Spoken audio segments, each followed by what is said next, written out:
संत रामपाल जी महाराज एक ऐसे महान संत जिन्होंने अपनी सतभक्ति, तत्व ज्ञान, करुणा और सेवा के बल पर समाज में नई मिसाल कायम की है। संत रामपाल जी महाराज की अगुवाई में उनके सभी सतलोक आश्रमों से समाज कल्याण के अद्भुत कार्यों ने समाज को सुनहरे भविष्य की एक नई उम्मीद दिखाई है। संत रामपाल जी महाराज से नाम दीक्षा लेने के बाद लाखों लोगों की लाइलाज बीमारियां जैसे कैंसर, एड्स आदि ठीक हुई।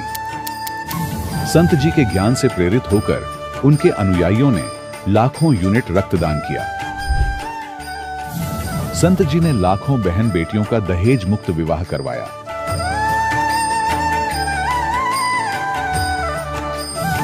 संत जी ने लाखों लोगों का नशा छुड़वाया, करोड़ों उजड़े परिवार बसे। संत जी के आश्रमों में समागम के दौरान निःशुल्क नेत्र चिकित्सा, दंत चिकित्सा प्रदान की जाती है। संत रामपाल जी महाराज द्वारा समय समय पर पर्यावरण संरक्षण के उद्देश्य से बड़े स्तर पर वृक्षारोपण किया जाता है। संत जी ने जरूरतमंदों को तत्काल राहत पहुंचाने के लिए एम्बुलेंस सेवा शुरू की। संत जी अपने अनुयायियों को देहदान के लिए प्रेरित करते हैं, जिससे मानवता की सेवा और चिकित्सा क्षेत्र में सुधार हो सके। संत रामपाल जी महाराज के सभी आश्रमों में हर रोज निःशुल्क भंडारा आयोजित किया जाता है, जहां हर वर्ग, हर जाति और हर धर्म के लोग एक साथ बैठकर भोजन करते हैं।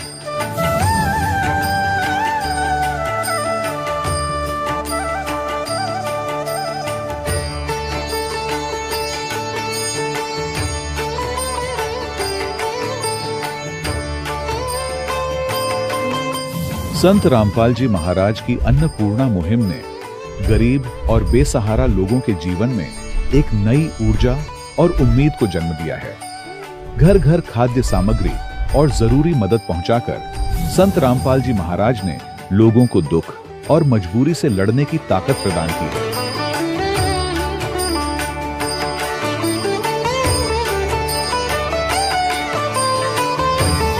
संत रामपाल जी महाराज द्वारा गरीब लोगों के लिए घर बनवाने का अद्भुत कार्य एक ऐसी मिसाल कायम कर रहा है जो सदियों सदियों संत जी की उदारता और दया भावना के तौर पर जाना जाएगा।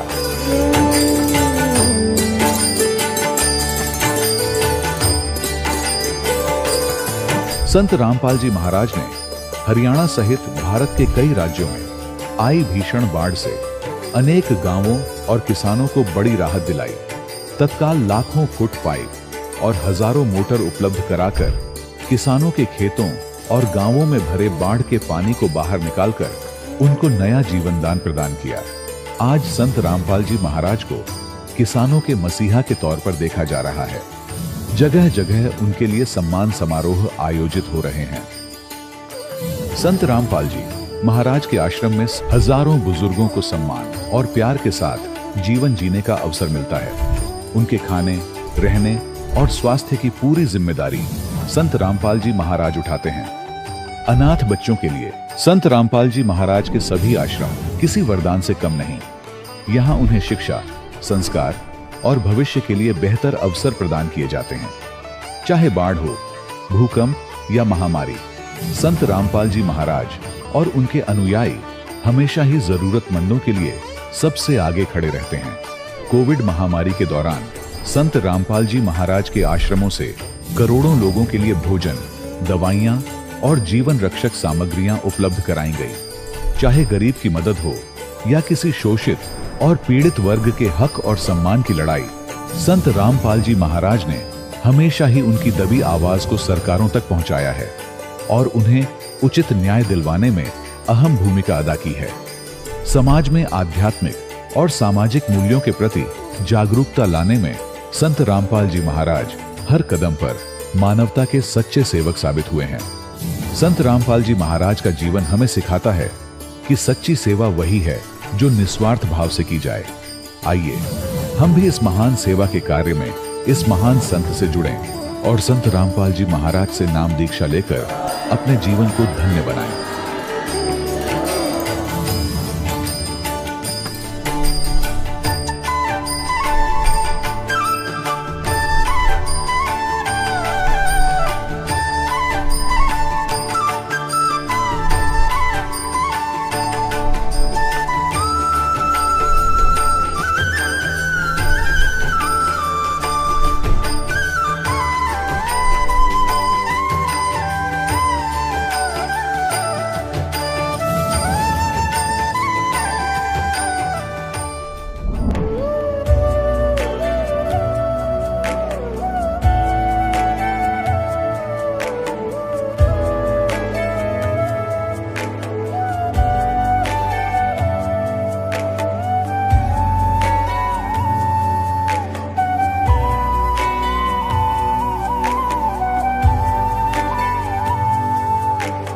गीता 18 के श्लोक नंबर 62 में भगवान स्वयं कह रहे हैं कि अर्जुन उस परमेश्वर की शरण में जा जिसकी कृपा से परम शांति व शाश्वत स्थान अर्थात सतलोक को प्राप्त होगा। वो परमेश्वर कौन है, कहां है, कैसा है, जानने के लिए कृपया अवश्य सुनिए जगत गुरु तत्वदर्शी संत रामपाल जी महाराज के अमृत वचन। सत साहिब दर्शकों, जब कोई सुख और शांति की चाह में अपने धर्म में प्रचलित हर भक्ति साधना को अपनाता हो, लेकिन वर्षों तक पूजा पाठ करने के बावजूद भी जब उसे कोई वास्तविक लाभ नहीं मिलता, तो उसका निराश और तनाव का शिकार हो जाना यह सब स्वाभाविक हो जाता है। दर्शकों, ऐसी ही कुछ कहानी थी राजस्थान की रहने वाली मनीषा जी की। मनीषा जी ने अपने जीवन में सभी देवी देवताओं की हर संभव भक्ति की, लेकिन इसके बावजूद भी ना तो इनके जीवन में शारीरिक सुख था और ना ही मानसिक शांति। लेकिन दर्शकों, आज मनीषा जी का कहना है कि जब से मैंने संत रामपाल जी महाराज की शरण ग्रहण की, तब से मेरे जीवन में अद्भुत परिवर्तन आया है। अब ना केवल मेरा बल्कि मेरे पूरे परिवार का जीवन पूरी तरह से बदल चुका है। दर्शकों, आखिर मनीषा जी ऐसा क्यों कह रही हैं? आखिर इसके पीछे की सच्चाई क्या है? आइए सुनते हैं मनीषा जी की कहानी, उन्हीं की जुबानी। जी नमस्कार। नमस्कार सर। क्या नाम है जी आपका? मनीषा बाई। मनीषा जी कहाँ से आए आप? पदमाड़ा खुर्द, तहसील मुंडा और जिला अलवर से, राजस्थान। मनीषा जी, संत रामपाल जी महाराज जी की शरण में आने से पहले आप क्या भक्ति साधना करते थे? संत रामपाल जी महाराज जी की शरण में आने से पहले परिवार में जो भी भक्ति करते थे वही हम करते थे, क्योंकि हमारे दादाजी जो कुलगुरु बोलते हैं ना, वो पूजा करते थे। उनके अकॉर्डिंग हम सब कुछ किया करते थे, जैसे शेरा वाले को पूजना और हमारे इष्ट देव जो बिलाड़ी में जो नैना देवी ये सब बोलते हैं ना, वो थी। तो जो पूजाएं आप कर रहे थे, क्या उन पूजाओं को करने से आपको कोई विशेष लाभ भी मिला?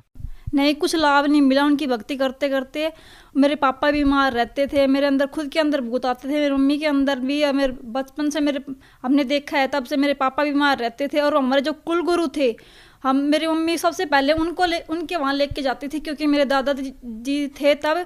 उन्होंने कहा था कि बेटा वो हमारे कुलगुरु हैं, तो सबसे पहले हम उसी के पास लेके जाएंगे, फिर डॉक्टरों के दिखाएंगे। मेरे पापा को मेरी मम्मा वहाँ लेके गई, और वहाँ जाने के बाद जो कुलगुरु हैं हमारे बंशीदास जी, वो उन्होंने ये कहा कि ये ठीक नहीं हो सकते। बस वो बबूती, धूनी की बबूती जो बोलते हैं, वो दे देते थे और लगा देते थे माथे में, बेटा ठीक हो जाएगा। मेरे पापा 3-4 दिन तक दिन रात वहाँ पे रहते थे। मेरे पापा पुकारते, मेरी मम्मी रोती और हम खुद रोते थे, मेरे पापा को भगवान ठीक कर दो, लेकिन कोई भी ठीक नहीं करता। वो तो बस ऐसे ही बोल देते थे कि भगवान दया करेगा, बस। मनीषा जी, जैसे कि आपने बताया कि आपने बहुत सारी परेशानियों का सामना किया है, आपको भूत प्रेत की बाधा थी, तो हम आपसे ये जानना चाहेंगे कि संत रामपाल जी महाराज जी के बारे में आपको कैसे पता लगा? सर, मेरे बड़े ताऊ जी, मेरे पापा जो हैं, 4 भाई बहन है, वो 4 भाई हैं और एक सिस्टर है उनकी। जैसे ही बड़े वाले ताऊ जी के जो बड़े बेटे हैं, उनको धार्मिक किताबें पढ़ने का बड़ा शौक है। वो जैसे उनके साथ हमारे गांव के भैया लगते हैं, वो दारोडा से गुरु रामपाल जी महाराज जी की ज्ञान गंगा पुस्तक लेकर आए और मेरे भैया को दे दिया। भैया, आपको ये कि धार्मिक पुस्तक पढ़ने का शौक है, तो आप ये पढ़ो, आपको सारा ज्ञान हो जाएगा। लेकिन वो उसने पढ़ी नहीं थी, उनके बाहर से देख के उसको ऐसे लगा कि अच्छी किताब है, उसको देनी चाहिए। मेरे भैया को दे दी उसने, और मेरे भैया ने उसको पढ़ा और संत रामपाल जी महाराज जी से नाम दीक्षा ली। और जैसे ही उसको प्रथम नाम मिला, हमें पता नहीं चला। और मेरे पापा खुद सियाने से एवड़े थे, जंतर मंतर गया करते थे। और जो बड़े वाले भैया हैं, उसके छोटे वाले भैया, वो भी खुद किया करते थे। उसके पास तो ऐसा एक कड़ा था कि उसको जो भी बंदा उसको अगर हाथ लगाए तो उसके अंदर अग्नि निकलती थी, उसको कोई टच भी नहीं कर सकता था। उसको ये घमंड था कि मैं ही सबसे बड़ा तांत्रिक हूँ, क्योंकि मेरे बराबर कोई और शक्ति है नहीं।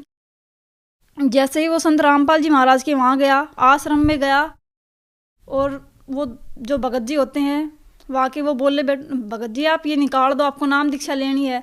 वो सोच रहा था कि बस कुछ नहीं करना, मेरे बराबर शक्ति नहीं है। तो छोटा सा बच्चा देख रहा था, भगत जी आप ये क्या बातें कर रहे हो, आपको नाम दीक्षा फॉर्म भरवाना है भरवाओ। उस कड़े को संत रामपाल जी महाराज जी जिसने छोटे से बच्चे ने नाम दीक्षा ले रखी थी उसने निकाल दिया। तो उसने सोचा कि जब इतने छोटे से बच्चे ने क्या नियम और भक्ति की होगी, इसमें इतनी शक्ति है तो संत रामपाल जी महाराज में कितनी शक्ति होगी। फिर भैया घर पे आए और फिर ज्ञान गंगा पुस्तक ला के दी और फिर पापा ने पढ़ी और फिर हमने सबने नाम दीक्षा ले ली संत रामपाल जी महाराज जी से।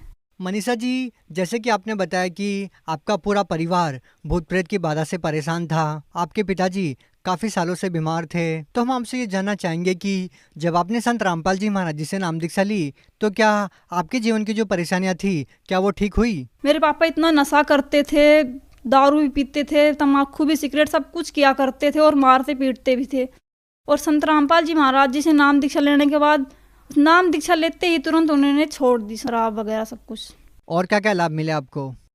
संत रामपाल जी महाराज जी से नाम दीक्षा लेने के बाद मेरे अंदर खुद के अंदर भूत प्रेत आते थे, वो ठीक हो गया। मेरी मम्मी के अंदर भी आते थे, वो भी ठीक हो गया। मेरे भैया को भूत प्रेत दिखाई देते थे और कंकाल सा दिखाई देता था और उसके पूरी बॉडी पे खरोंचे खरोंचे हो जाती थी और वो चिल्लाता था। सर मैं आपको एक और बात बताना चाहूँगी, क्योंकि हमारे घर में मेरे दादाजी और मेरे भैया और मेरे पापा सभी तांत्रिक थे, लेकिन वो फिर भी हमारी दुख दूर नहीं कर पाते थे, क्योंकि दूसरों की दुख दूर करते थे और खुद के अंदर घर के अंदर क्लेश होता था।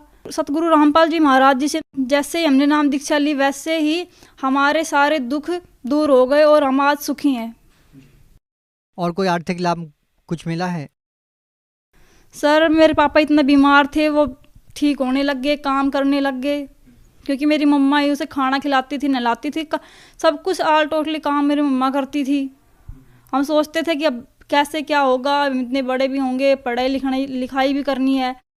मेरे पापा ठीक हो गए और मेरे को माइग्रेन की प्रॉब्लम थी और मैं जयपुर भी गई और अलवर भी, मैं हर जगह मेरे पापा मेरा इलाज करवाते थे, फिर भी मेरे को बोलते थे कि आपकी दवाई खाते रहोगे, आपको टाइम पे खाना खाना है, टीवी नहीं देखनी, ये सब बोलते थे। मैंने सोचा कि अब तो मैं संत रामपाल जी महाराज जी से नाम दीक्षा लेऊंगी तो मेरे को सत्संग भी सुनना है, सब कुछ करना है। फिर मैंने संत रामपाल जी महाराज जी से नाम दीक्षा लेने के बाद मैं वो भी ठीक हो गई। मैं आपको एक और बात बताना चाहूँगी, क्योंकि मैं जब 10th क्लास में थी तो मैं एग्ज़ाम दे रही थी मैथ का एग्ज़ाम देती मैंने 6-7 क्वेश्चन ही किए थे बस। उसके बाद मुझे पता नहीं मुझे क्या हो गया और टेबल कुर्सी से मैं खुद नीचे गिर गई और मैं एकदम से चिल्लाई। मेरे अंदर का रेडे जो बोलते हैं माइग्रेन वो हो गया और मेरे सारे शरीर की नसें खिंच गई। और जो टीचर था वहाँ का वो बोल रहा था कि पता नहीं इसके अंदर तो भूत प्रेत आ गए। जो हमारे क्लास में जो भी बच्चे थे और हमारे स्कूल के थे वो तो सब जानते ही थे कि इस मनीषा के अंदर क्या होता है। और जो भी मुझे देखता था पहली बार वो तो बस रोने ही लग जाता था कि इस बच्ची की तो मरेगी बस और कुछ भी नहीं होना इसको। तो फिर संत रामपाल जी महाराज जी से अरदास लगाई और फिर मैं ठीक हो गई। मनीषा जी, जैसा कि आपने बताया कि संत रामपाल जी महाराज जी से नाम दीक्षा लेने के बाद आपको इतनी सारी परेशानियों से निजात मिली, तो जो लोग आज भी आपकी तरह काफ़ी परेशान हैं तो उन लोगों को आप क्या संदेश देना चाहेंगे, क्या कहना चाहेंगे आप? संत रामपाल जी महाराज जी के बारे में हम ये बताना चाहते हैं। संत रामपाल जी महाराज जी एक पूरे विश्व में एक ऐसे संत हैं जो शास्त्र के आधार पर भक्ति बताते हैं और जो इनकी भक्ति करता है उन्हें कभी दुख नहीं होता और अकाल मृत्यु नहीं होती। मैं भगत समाज को ये संदेश देना चाहती हूँ कि संत रामपाल जी महाराज जी की शरण में आएँ और भक्ति करें और अपना कल्याण करवाएं। मनीषा जी, जो व्यक्ति संत रामपाल जी महाराज जी से नाम दीक्षा लेना चाहते हैं वो उनसे नाम दीक्षा कैसे ले सकते हैं? सतगुरु रामपाल जी महाराज जी से नाम दीक्षा ऐसे ले सकते हैं क्योंकि कई टीवी चैनलों पे सतगुरु रामपाल जी महाराज जी के चैनल आते हैं, सत्संग आते हैं, उन पे नीचे पीली पट्टी पर नंबर आते हैं, आप उन पे कॉल करके और नामदान दीक्षा का पता कर सकते हैं और संत रामपाल जी महाराज जी से नाम दीक्षा ले सकते हैं। जी बहुत बहुत धन्यवाद। सच्चाई। दर्शकों, अभी आपने सुने संत रामपाल जी महाराज से दीक्षा प्राप्त करके सुखी हुए भक्त के अनुभव। अब देखिए जगत गुरु तत्वदर्शी संत रामपाल जी महाराज के मंगल प्रवचन। परमात्मा कहते हैं खिड़की दे दे रोएगी सुरता जब तू चलेगी अकेली। इस आत्मा को सुरता भी सुरती भी कहते हैं एक संबोधन के लिए। कहते हैं प्यारी आत्मा जब तू पूरे परिवार ने छोड़ के अकेली यहाँ से जाएगी, जब तू पछाड़ खा खा टक्कर मार मार रोएगी डकरा डकरा के, तेरी कोई नहीं सुनेगा। फिर क्या बताते हैं, पात जड़नता यूं कहे सुन भाई तरवर राय, अब के बिछुड़े नहीं मिले ना जाने कहाँ गिरेंगे जाए। अब क्या बताते हैं परमात्मा के, पतझड़ आवत देख कर बन रोवे मन माही, ये ऊंची टहनी पात थे अब पीले हो जाई। जब पतझड़ आती है, बसंत ऋतु आती है, उसमें क्या होता है कि पहले के जितने भी पत्ते होते हैं वो सभी पीले होकर के और वृक्षों से टूट टूट कर नीचे गिर जाते हैं। अब कहते हैं उस समय वो वन रोता है अपने मन में कि ये क्या बनी इनके साथ, ये सभी निकल के टूट टूट के गिर गए सारे। जहां एक वर्ष तक उन मस्ती मार रहे थे, फड़फड़ फड़फड़ करते थे हवा के झोंकों में, कितने अच्छे लगते थे। तो ये वन संसार है और हम इन टहनियों पर चिपके हुए पत्ते हैं। ऐसे ही हम टूट टूट कर गिरते जा रहे हैं। पीले हो जाए मीन, बुढ़ा हो गए बुढ़ापा आ गया, सफेद बाल हो गए जाड़ दांत, अब चली एक एक करके निकलने लगी। तो समझो अब इस तरवर से टूट कर गिरने का समय आ लिया और इसका ये भी नहीं पता कब समय आ जाए। वैसे तो अंदाजा हम सभी लगाए बैठे, अप्रोक्सीमेशन कि 90, 80, 100 वर्ष तक तो जी ही जाते हैं। अब जैसे कोई आज 80 वर्ष का हो गया है तो वो इस आश तक जीवित है, रुका हुआ है कि 100 वर्ष तक तो कहते हैं जी ही जाता है, मनुष्य जीवन बना ही रहता है।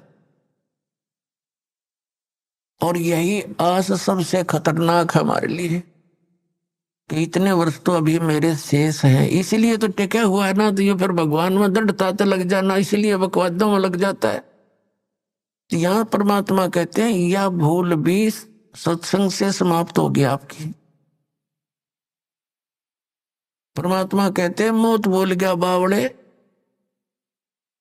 ये अचरज किया कौन, और तन माटी में मिल जाएगा जो आटे में लौण। तो मौत को भूल गया, यह गफलत किया बैठा। इसी कारण से तुम चोरी करता है, बकवाद करता है, डाके मारता है, बिलावट करता है, रिश्वत लेता है और बड़ी बड़ी कोठी बनाता है। तुझे मौत याद नहीं है। और परमात्मा याद दिलाते हैं कि वो ऊंची टहनी पात थे वो पीले हो जाई, पात जड़नता यूं कह सुन भी तरवर राय, अब के बिछड़े नहीं मिले ना जाने कहाँ गिरेंगे जाए। फिर तरवर कहता पात से। अब जैसे जो कोई व्यक्ति मृत्यु के निकट हो, कुल के लोग आसपास आकर बैठ जाते हैं और उसको फिर सांत्वना देते हैं, भाई यहाँ तो सभी ने जाना है, चिंता कर ले चाहे ना कर ले, ये बाकी बच रहे इनकी भी मृत्यु होनी है, पीछे देख ले कोई रहा नहीं। तो इस करके उसका थोड़ी दृढ़ता पैदा करने के लिए ये बातें चलती हैं, लेकिन उनसे होता कुछ नहीं। जब तक प्राणी पूर्व पहले से परमात्मा की चरणों में नहीं लगा होता, उसके वो बातें असर भी नहीं करती। पहले से भक्ति में लगा हो, भक्ति की शक्ति से, भक्ति की कमाई से, मंत्र की कमाई से, उस समय उसको थोड़ा बहुत अगर कोई डगमग होता है परिवार को देखकर, तो उसको याद दिलाने से वो तुरंत दृढ़ हो जाता है, क्योंकि उसकी नींव मजबूत हो चुकी है। तो फिर वो तुरंत भूल जाता है संसार को और मालिक में सुरती लगा लेता है। और भक्ति और ज्ञानहीन प्राणी तो फिर कितना कुछ कह लो, उसका असर नहीं होता, उसकी सुरती वहीं जकड़ी रहती है। अब तरवर कहता पात से, सुनो पात एक बात है, यहाँ की यही रीति है, एक आवे एक जात। अब जैसे वो पतझड़ के समय टहनियों से पत्ते टूट टूट के गिर गए, पहले वाले तो गिर गए, खत्म हुए, कोई गंदे नाले में पड़ा, कोई पर पशुओं के पैरों नीचे कट के नष्ट हुआ। और तुरंत फिर कोपल फूट आती है, नए पत्ते 10 से 15 दिन के बाद हरा भरा हो जाता वो पेड़ है। और फिर वो जो पत्ते नए आए हैं, वो एक वर्ष वो नाच कूद लेंगे, फड़फड़ कर लेंगे, फिर वो ऐसे ही स्थिति में जाएंगे।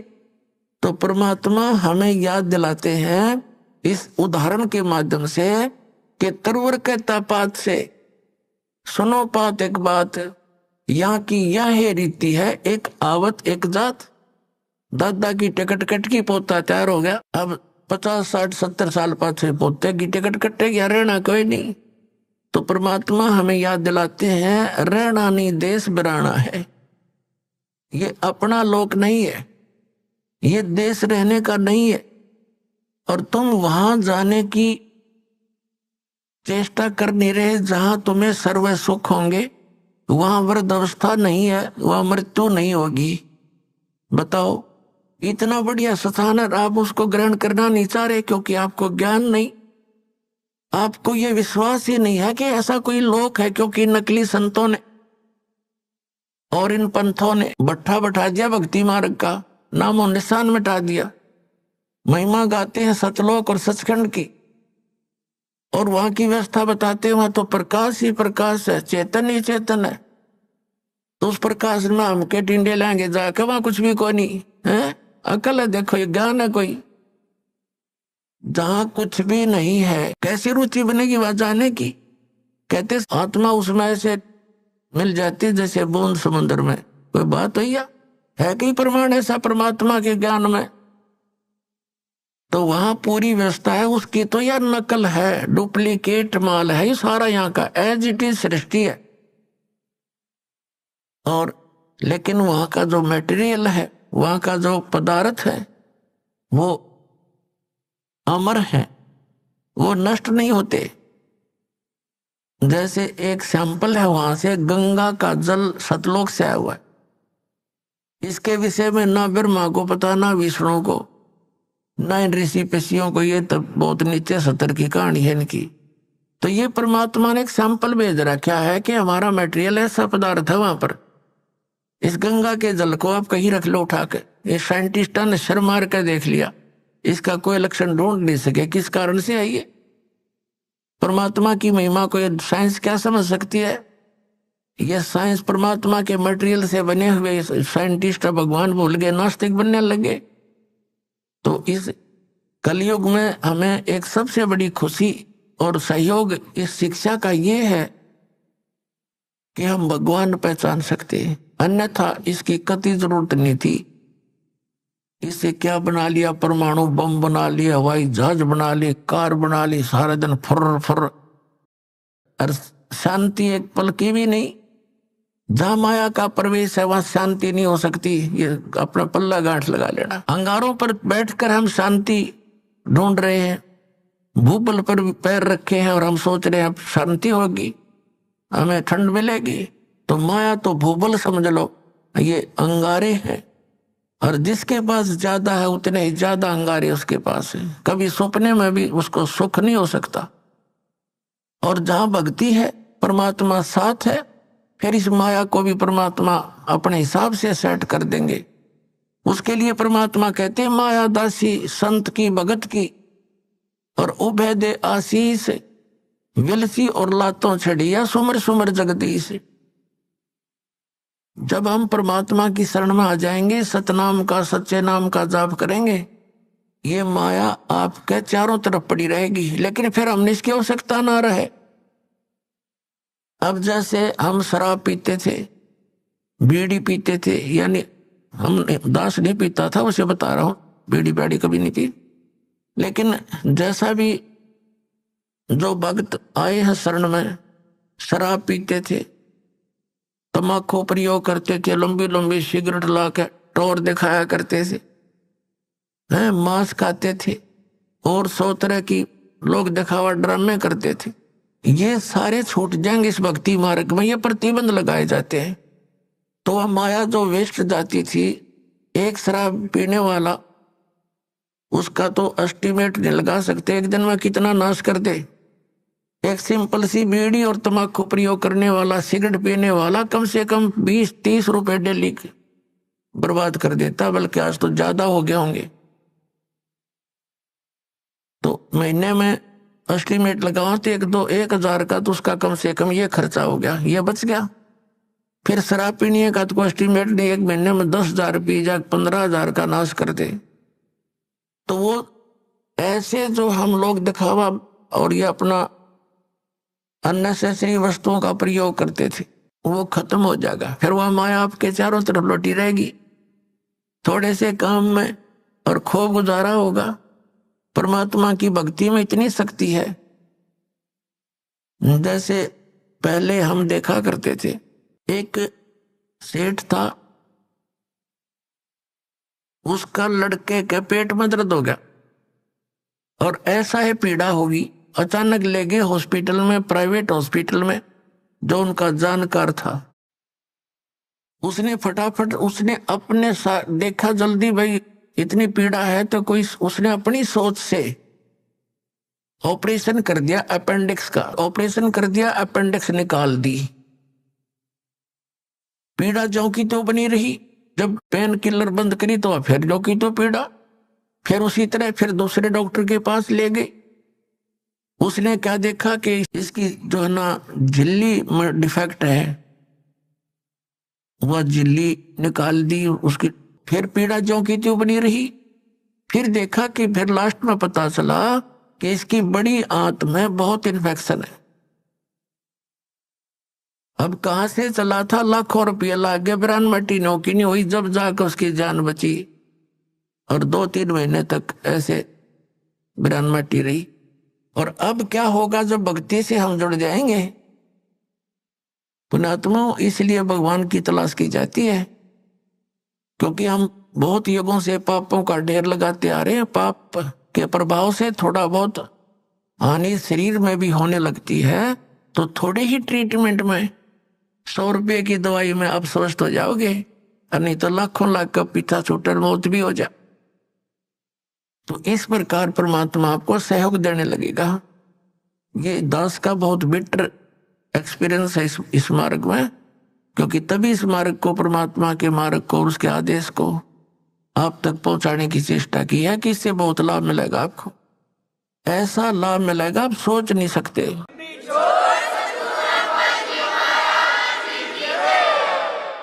भगवान को हम इसलिए खोज रहे थे कि वो हमें सर्व सुख देता है, तो सर्व सुखदायी परमात्मा मिला ही नहीं था, अब मिला सर्व सुखदायी। अब ये सुख ही सुख देगा, यहां दुख हो ही नहीं सकता।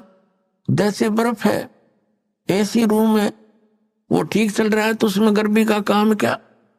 तो ऐसे परमात्मा का ये कनेक्शन मिलने के बाद आपके परिवार में न सोच ले गर्मी के दिनों में एसी ला गया, और वो सर्दियों में भी काम करेगा। यानी ऑटोमेटिक है परमात्मा का सिस्टम, आपके हर तरह से सुख देगा। तो प्रसंग चल रहा है कि हम उस स्थान को भूल गए जहां जाकर हम सदा सुखी रहेंगे, और हम सभी पहले वही रहते थे। अब कई भक्त अज्ञानतावश, भोले भाले जिनको ज्ञान नहीं, वो ये प्रश्न किया करते कि एक बात बता, जब सारे ही यहां से चले गए तो यहां कौन रहेगा। बता, उन यह चिंता हो रही है कि यहाँ कौन रहेगा, बता।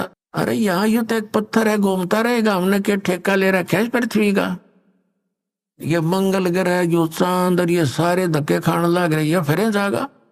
हम अपने सतलोक में चलेंगे, ये तो जिसका है वो आप संभालेगा इसने। तो कहने का भाव ये है कि हम इतने रंग गए यहाँ पर। जैसे एक भक्त बोला बाला, उसके घर उसकी पत्नी बहुत बीमार थी, हर तरह से तकलीफ थी। परमात्मा की दया हुई, दीक्षा ली, भगवान की कृपा से वो स्वस्थ हुई। उसको समझाने लगे, भाई नाम ले ले भगत, नहीं तो भक्ति ना करने से पशु बनोगे, झोटा बनेगा। वो झोटा बुग्गी ले रहा था, उससे कहा भाई फिर झोटा बनेगा तो ने बोला महाराज जी झोटा भी तो बनना चाहिए, फिर बुग्गी में कौन चलेगा। इसने बुग्गिया की चिंता हो रही। मैं कहा अच्छा भाई, तो बुग्गिया खातिर कर ले काम। फिर उसे उपदेश ले लिया उसने, लेकिन हमारी धारणा ऐसी बनी हुई है कि यहां ऐसे कैसे होगा। तो पुण्यात्माओं, परमात्मा के इस मार्ग को बहुत गहराई से समझो। जिस उद्देश्य से परमात्मा स्वयं आते हैं उस अच्छे लोक से इस गंदे लोक में आपके लिए, तो ये कितना इंपॉर्टेंट काम होगा। एक ऐसे वैसे तो भगवान इतनी दूर से आए नहीं, आपको ये ज्ञान देने के लिए कि तुम यहाँ के रहने वाले नहीं हो, सतलोक में एक बहुत सुख है, और जिस सुख को तुम यहाँ खोज रहे हो ये तुम्हें 1000 लाख करोड़ वर्ष खोजते रहो तो नहीं मिला, एक जन्म की तो बात छोड़ो। और यहाँ क्या हालत है तुम्हारी उससे हमें परिचित कराते हैं। उधर से काल के दूत भी अपनी खूब काल प्रेरणा से अज्ञान का प्रसार स्प्रे कर रहे हैं जगह जगह। अपने आत्माओं परमात्मा ने आकर हमें इसलिए ये ज्ञान दिया क्योंकि हम उनके बच्चे हैं, और ये जो काल हमारा दुरुपयोग कर रहा है हम इसके बच्चे नहीं है। अपने बच्चों को कोई ऐसा दुखी कर सकता है? किसी की टांग कट गई, किसी की आंख फूट गई, और किसी का हाथ कट गया, किसी का बेटा मर गया, किसी की बेटी मर गई, कोई कैंसर से पीड़ित है, कोई पशु पक्षी बनकर गधे कुत्ते बनकर बिष्टा खा रहे हैं, टट्टी खा रहे, तो ये कोई अपने बच्चों को ऐसे दुखी कर सकता है? तो इस भगवान को हम अपना मालिक मान सकते हैं? यहाँ का जो स्वामी है ये काल है, इसका उद्देश्य हमें पीड़ित करना और विचलित रखना है, भ्रमित रखना, ताकि इनको भगवान का ज्ञान ना हो जा और कहीं ये भाग ना जा। तो उससे पहले ये अपने संत भेज के हम हमारे वो भी बच्चे परमात्मा के वो संत हैं, या जैसे भी उस काल का फंस गए, वो उस अज्ञान के मास्टर बन गए, उस अज्ञान को जगह जगह प्रचार करने लग गए। भोली आत्माओं ने उनको संत महात्मा मानकर उनके एक एक वचन को शिरोधार्य कर लिया। अब ये सच्चा ज्ञान जब आता है तो पुराना पेंट उतरता नहीं जल्दी सी, तो दास के ऊपर दया की परमात्मा ने कि पहले इन सभी सदग्रंथों का ज्ञान करवाया, और फिर इन संतों के वचनों को देखा कि ये क्या बताते हैं, हमारे सदग्रंथ क्या बताते हैं। फिर पता चला कि ये तो भाई गलत कर रहे सारा काम, ये तो आसपास में नहीं सदग्रंथों के। 1 2 3 4 10 सैकड़ों की संख्या में इन संतों को के इतिहास को, इनके ज्ञान को दास ने पढ़कर देखा, शायद ये तो अच्छा महात्मा दिखाई देता है, इसका शायद ठीक मिल जाए। फिर जो चले गए यहाँ से महापुरुष जिनका बड़ा बोलबाला था, मैं रशीदानंद जैसे नकली, इनसे बड़ा प्रभावित था दास, और दास ने इसके सत्यार्थ प्रकाश को इस उद्देश्य से इस तत्व ज्ञान की प्राप्ति के बाद पढ़ा। पहले भी पढ़ते थे, पहले समझ में नहीं आता था कुछ भी कि महापुरुषों की वाणी हम नहीं समझ सकते, ये सोच कर रख देते थे इसको, ऐसे इन पुराणों को रख देते थे, भाई ये तो भगवान की माया है, हम क्या समझ सके। और जब दास की परमात्मा ने वो आंखियां बना दी तत्व ज्ञान वाली, उस दृष्टि से जब इनको देखा उन चश्मों से, तत्व ज्ञान वाले चश्मों से, फिर देखा अरे नाश कर रखा सारा, कख भी नहीं इनके पास, ना वेदों वाला ज्ञान, ना कोई संसारिक व्यवहारिक बातें ठीक इन लोगों की। तो बड़ा चिंता का विषय बना, और इस सत्यार्थ प्रकाश को दास ने इसलिए पढ़ा था कि ये महापुरुष का लिखा हुआ है, और इस महापुरुष के विचारों को सभी मानते हैं। परमात्मा दया कर दे और कबीर परमेश्वर के वचनों का समर्थन मिल जाए, तो मुझे ये ज्ञान आगे बढ़ाने में घड़ी सुविधा हो जाएगी कि देखो सत्यार्थ प्रकाश में महर्षि दयानंद ने भी ऐसा ही बोला है। अब देखा तो महर्षि दयानंद ऐसा नकली पाया को देखा को नहीं मैंने, तो तेरा गजब भैया, एक भी व्याख्या वेदों और किसी से भी नहीं मिल रही सदग्रंथों से, तो बड़ा दुख हुआ। तो इसलिए फिर जनता के सामने रखने शुरू किए कि भी हमारे सदग्रंथ तो ओरिजिनल नोट हैं, और ये डुप्लीकेट नोट हैं इन संतों के, जिनको तुम ओरिजिनल मान करके ग्रहण किए हुए हो। अब प्रारंभ में तो दास को बड़ी कठिनाई का सामना करना पड़ा, क्योंकि श्रद्धालु लोग ये कहते हैं कि किसी की आलोचना नहीं करनी चाहिए, अपना ज्ञान बताओ। अरे अपना अपना सारे बताओगे तो सबका अपनी अपनी डफली, अपना अपना राग, फिर वो ज्ञान के रह गया तो जो जैसा कहेगा वो तो ऐसा चल ही रहा था। फिर पुण्यात्माओं, जैसे एक बार किसी ने 500 के नोट नकली छाप लिए और वो मार्केट में पहुंच गए, उनका पता लगा सरकार ने, तो फिर जनता को ठगने से बचाने के लिए एक समाचार पत्रों के माध्यम से, टीवी के माध्यम से ओरिजिनल और डुप्लीकेट दोनों दिखाए, उनकी भिन्नता बताई। ओरिजिनल ऐसा होता है, डुप्लीकेट ऐसा होता है। तो क्या सरकार आलोचना कर रही थी? एक महापरोपकार कर दिया ना, लाखों लोग ठगे जाते, गरीब व्यक्ति मारे जाते, जिनके 5-7 हजार रुपए होते, रोए ठग नकली कागजों में लग जाते। तो पुणात्मा दास का यही प्रयत्न समझ लेना, यह पूरा विश्व याद किया करेगा इस दास को।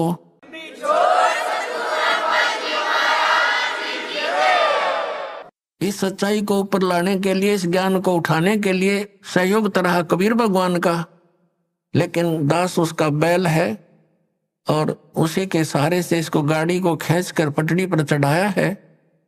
पहले तो खाचे में कीचड़ में डाल रखी थी और इसमें बहुत से संकट दास के ऊपर आए हैं। साथ में हमारे बच्चे जो परिचित हो गए थे, उन्होंने बड़ा सहयोग दिया अपने बहन भाइयों को समझाने का, वहां तक ये संदेश भगवान का पहुंचाने में बहुत सहयोग दिया है। और आपका भी फर्ज बनता है, ये सच्चाई है और सच्चा ज्ञान है, इससे पूरे विश्व में शांति होगी। प्रत्येक प्राणी का कर्तव्य बनता है पहले आप अच्छी तरह समझे दास के विचारों को और शब्द ग्रंथों को और उन महापुरुषों के विचार जो दास आपके रूबरू कराता है कि उन महापुरुषों ने भी ऐसी साधना की, उनसे उनका मोक्ष हुआ। तो उनको अच्छी तरह समझकर फिर आप लगो और साथ में औरों को भी ट्राई करो प्यार से। ये मार्ग कोई बलपूर्वक कराने का नहीं होता, ये ज्ञान से होगा। और काल भगवान ने एक प्रार्थना की थी परमात्मा के समक्ष, कबीर जी के समक्ष, कि हे परमात्मा आप चौथे युग में जितना चाहो जीव ले जाना, लेकिन एक दया करना परमात्मा कि जोर जबरदस्ती ना करना। सतकल युग में जब आप ले जाओ, अपना ज्ञान देना, आपका ज्ञान ग्रहण करें वो आपके हो जा, और मेरे ज्ञान को माने वो मेरे पास रह जा, मेरा आहार बने रहे। जबरदस्ती ना करना और अपना ज्ञान समझा के कितने ले जाना। अपनात्मा परमात्मा ने कहा था ठीक है भाई, ज्ञान बगैर तो मैं ले ही नहीं जा सकता। पहले ये अगर वैसे भी ले जा तो वहां टेके नहीं, ये फिर आऊंगे वापस। पहले वही ना रहा करते, तो मालिक को मालूम ही था कि ज्ञान से दृढ़ करूंगा इनको, और यहाँ के दुखों से ये छक चुके होंगे, यहाँ के इन कोठी बंगलों से भी ये छक चुके होंगे। आप देख रहे हो विदेशों में बड़ी सुविधा के सारे साधन वैज्ञानिक बना लिए, और वो क्या कहते हैं, नहर के किनारे लौट कर शांति प्राप्त करते हैं। उन कोठिया ने सारे इंस्ट्रूमेंटा ने छोड़ के है, तो ये पहले हमारे रहेंगे क्यों, सिर में दर्द कराए वो बीमारी को ठीक करी। तो ऐसी शांति होनी वही है, ये तो एक उफान है इस काल का डाला हुआ। ये बना ले, ये बना ले, रिमोट बना ले, इससे सुख हो जाएगा। टट्टू सुख होगा? सुख तो परमात्मा की भक्ति से होगा, आने वाले कष्टों के से बचाव होगा, उससे सुख होगा। तो प्रसंग जो चल रहा है वही आते हैं। तो परमात्मा ने आके हमें ज्ञान दिया है कि सतलोक के अंदर तुम्हें कोई दुख नहीं, और वहां चलो, वहां जाकर के तुम्हें परम शांति होगी। और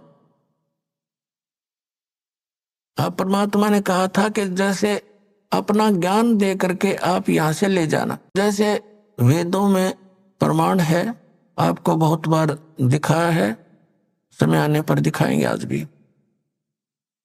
कि वो परमात्मा सतलोक से गति करके आता है।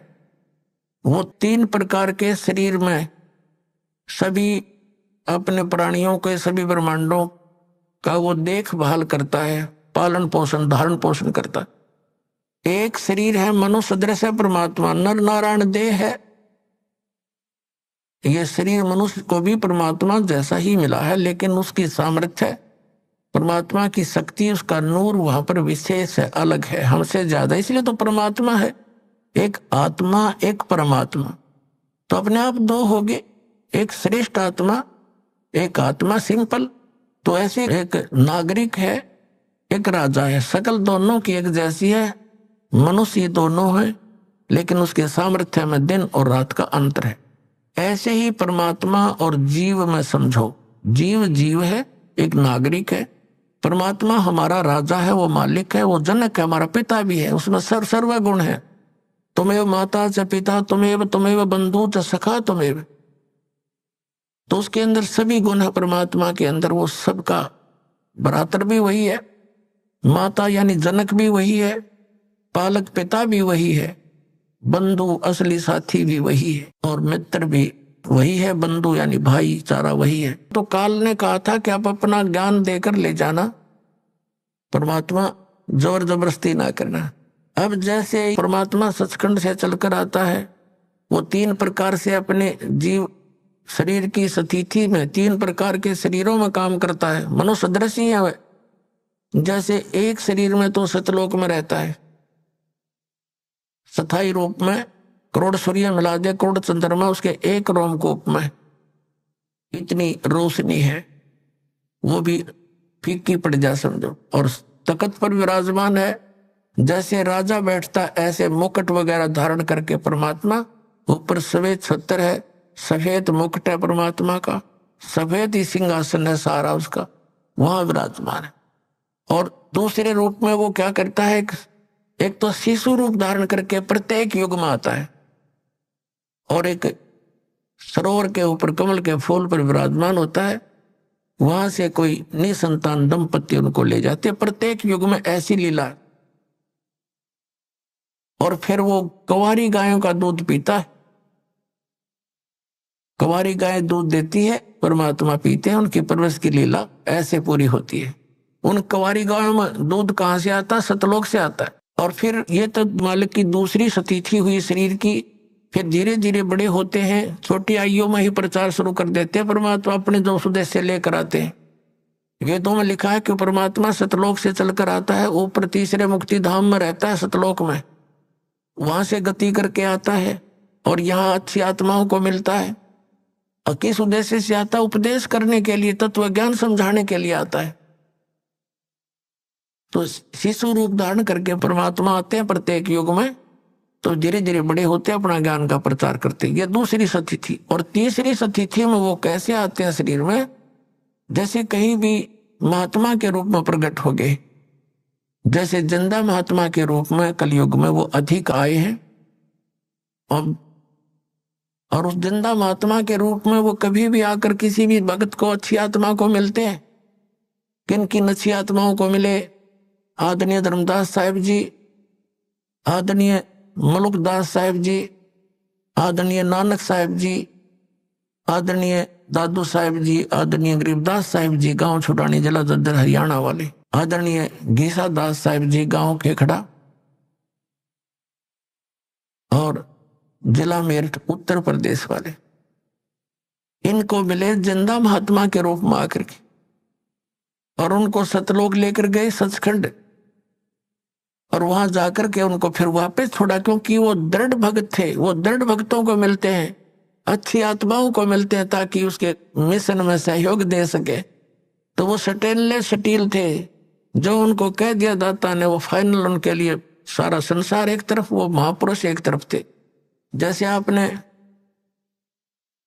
जन्म साखी भाई बालावाड़ी में देखा, परमात्मा के उस यथार्थ मंत्र का स्वयं जाप कर रहे थे नानक साहिब जी। और जब उसको उनकी देखा देखी उनके शिष्य मर्दाना ने भी वो जाप शुरू किया, तो उसको ऐसा झटका दिया कि वो मर गया होता, डूब गया होता समुद्र में।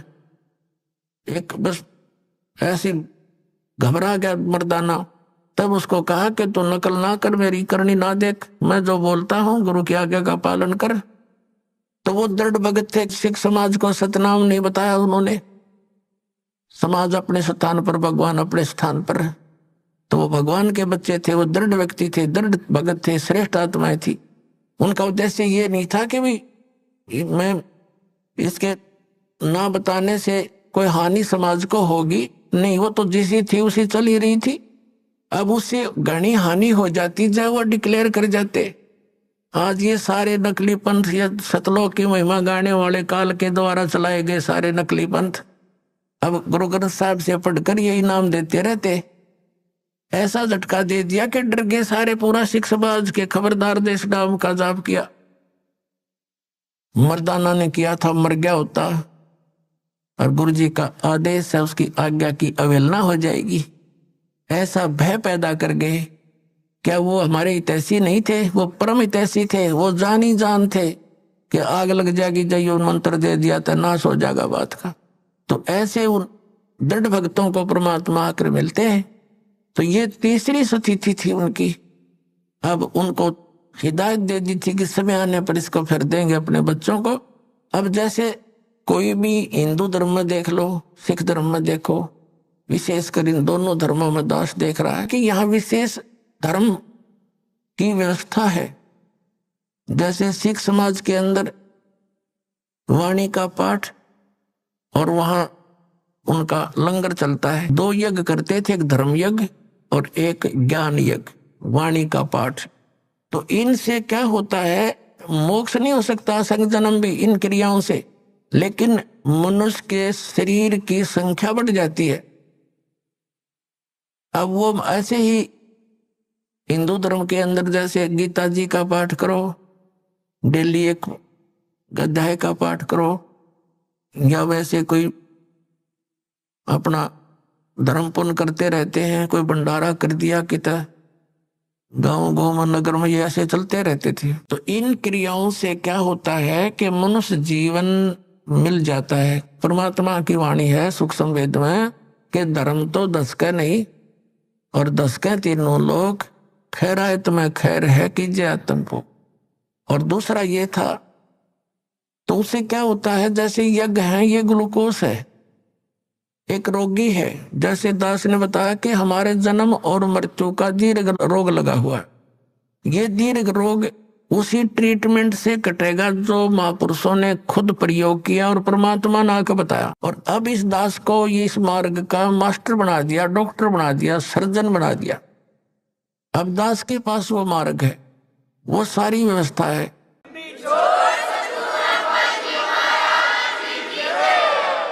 और उन महापुरुषों ने क्या किया कि इस पूरे मानव समाज का ग्लूकोस लगा दिया। ग्लूकोस जो होता है ये रोग नहीं नाश करता, ये शरीर को नष्ट होने से बचाता है, पानी की अक्षति पूर्ति करता है। जैसे सर्जन यानी डॉक्टर कई बार गया हो, कोई इमरजेंसी केस आ जाते हैं, तो ये कंपाउंडर और दूसरे उनसे पूछते हैं जी ऐसे ऐसे एक मरीज है, क्या करें? तो कहता है इसको ग्लूकोज लगा दो और ये इंजेक्शन लगा दो, तब तक मैं आता हूं। तो वो घंटे 2 घंटे या अगले दिन भी आता है, तो वो ग्लूकोज लगाने से वो शरीर उसका नष्ट नहीं होता।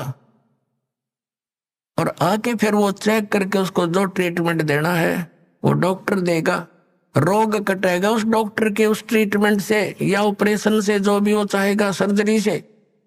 ग्लूकोज उसकी रक्षा करती रही, शरीर का नाश नहीं होने दिया। तो इस मानव समाज को वो महापुरुष ग्लूकोज लगा के इन यज्ञों का ओनली, बस ये ट्रीटमेंट नहीं दिया उस समय, क्योंकि कुछ ऐसी स्थिति थी। तो अब परमात्मा ने इस दास को भेज दिया, वो डॉक्टर बना के, वो सर्जन बना के, और आदेश दे दिया। उनको मना कर दिया था सतनाम नहीं देना, दास को आदेश दे दिया कि अब दे सतनाम और दे दे सार नाम, समय आ गया पिछली पीढ़ी का। बोलो सतगुरुदेव।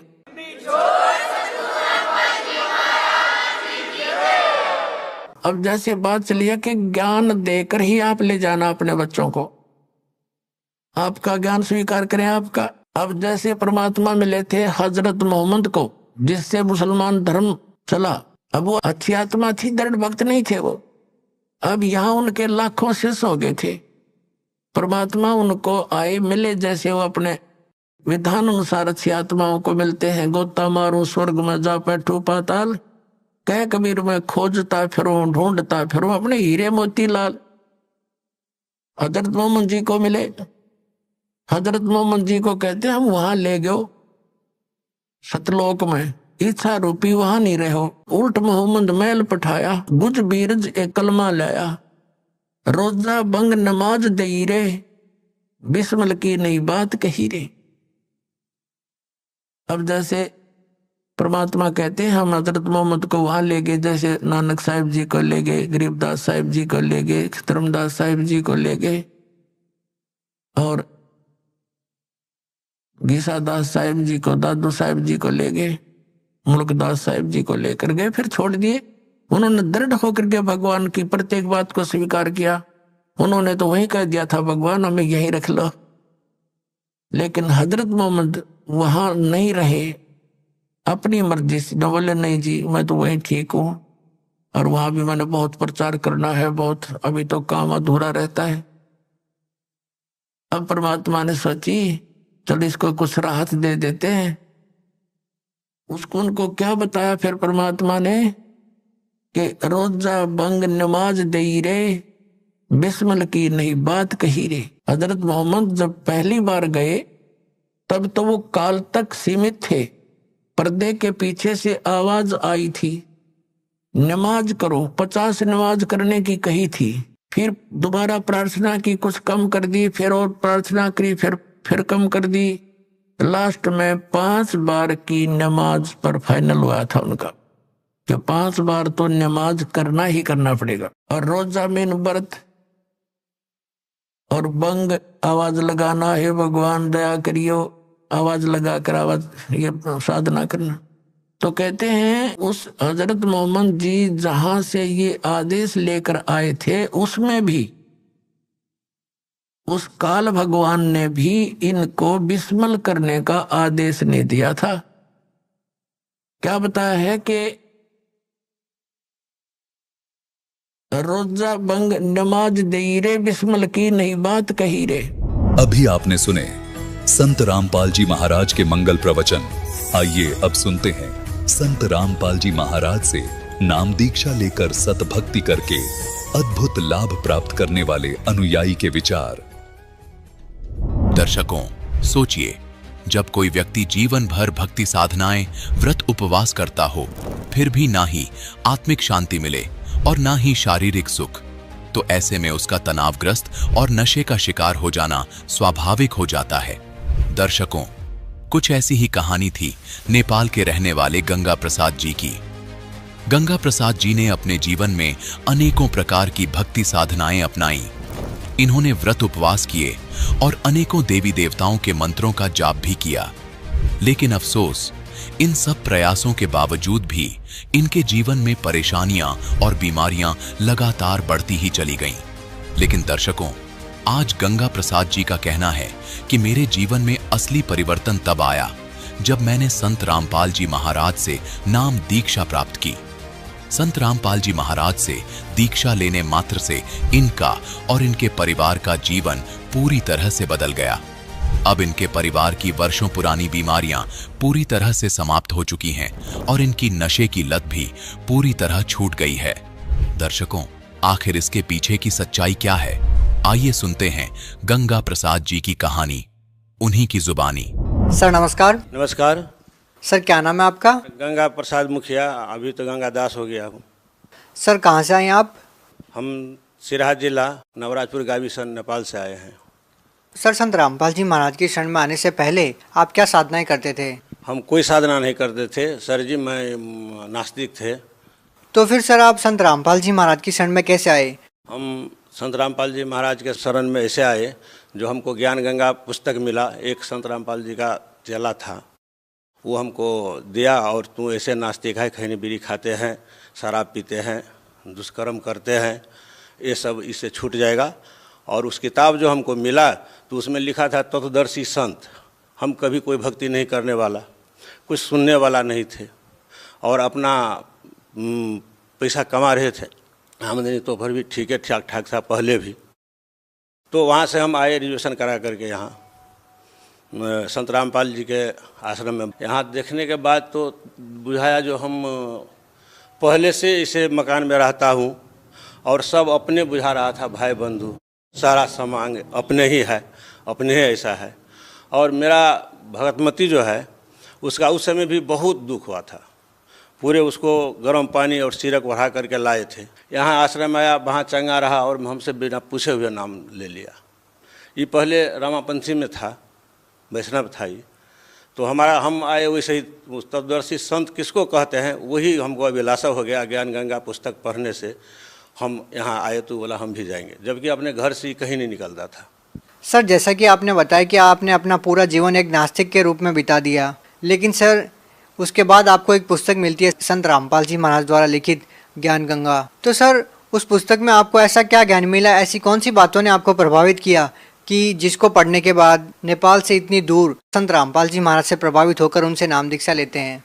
सर जी, ज्ञान गंगा पुस्तक में हर एक पॉइंट सब हमको लिए परिवर्तन होता गया। आश्चर्य लगता था, जो जैसे सो दुर्गा का पति कौन है, ब्रह्मा विष्णु महेश का बाप कौन है, माँ कौन है, ये सब कभी हम सुनबे नहीं किए थे, क्योंकि तो नास्तिक थे, इसके हम विषय में भक्ति विषय में जानने वाला नहीं थे। और इसमें ओम तत् सत 3 मंत्र से उसमें मिला, जो मिलने से मुक्ति मिलता है। तो उसी ज्ञान गंगा को चमत्कार से और तत्वदर्शी संत को नाम को कौन होता है यही सुन के हम पूरा पुस्तक पढ़ लिया। और पुस्तक पढ़ने में इतना ज्ञान हुआ, जो ये सब आश्चर्य हमको लगा। सर जैसा कि आपने बताया कि आपने संत रामपाल जी महाराज से नाम दीक्षा ली, सर जो भी श्रद्धालु संत रामपाल जी महाराज से नाम दीक्षा लेता है उनको कोई ना कोई लाभ जरूर होते हैं। जाकर के वो क्या लाभ मिले? मेरा बीपी चलता था, 4 वर्ष से हम जो है सो गोटी खा करके, तब दवा खा करके तब खाना खाते थे, वो भर पेट नहीं, और कोई स्वादिष्ट खाना नहीं, नमक हल्का रोटी हरा सब्जी खाते थे। वो हमको छूट गया, वो लाभ मिल गया। उसके बाद मेरा भगतमती का बहुत दुख होता था।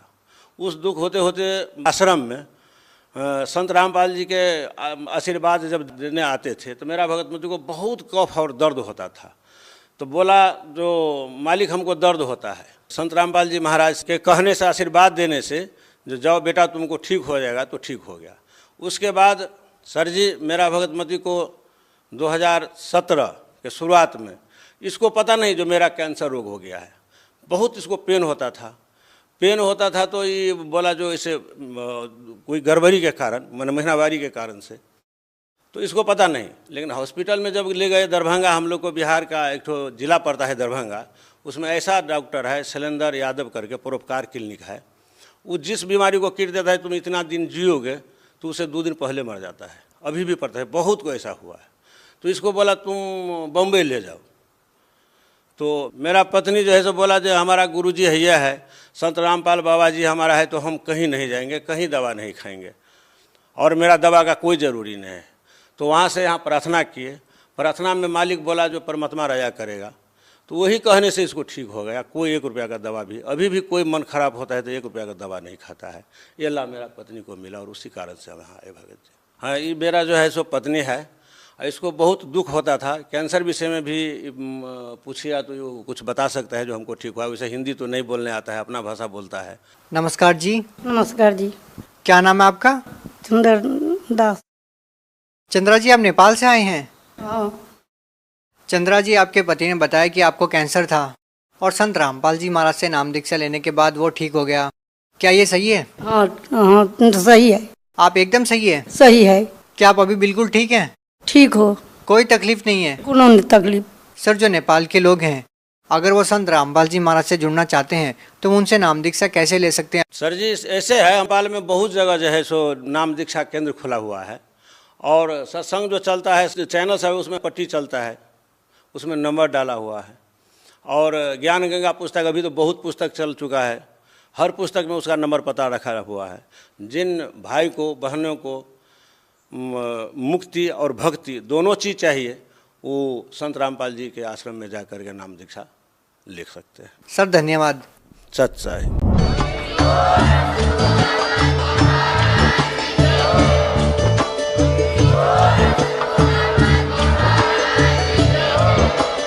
आप सुन रहे थे जगत गुरु तत्वदर्शी संत रामपाल जी महाराज जी के मंगल प्रवचन। अधिक जानकारी के लिए विजिट कीजिए हमारी वेबसाइट www.jagatgururampalji.org। संत रामपाल जी महाराज जी के शुभ आशीर्वाद से पूरे विश्व भर में 500 से भी ज्यादा नाम दीक्षा केंद्र हैं, जिन पर संत रामपाल जी महाराज जी द्वारा ऑनलाइन निशुल्क नाम दीक्षा दी जा रही है। अपने नजदीकी नाम दीक्षा केंद्र का पता करने के लिए संपर्क करें 8222880541।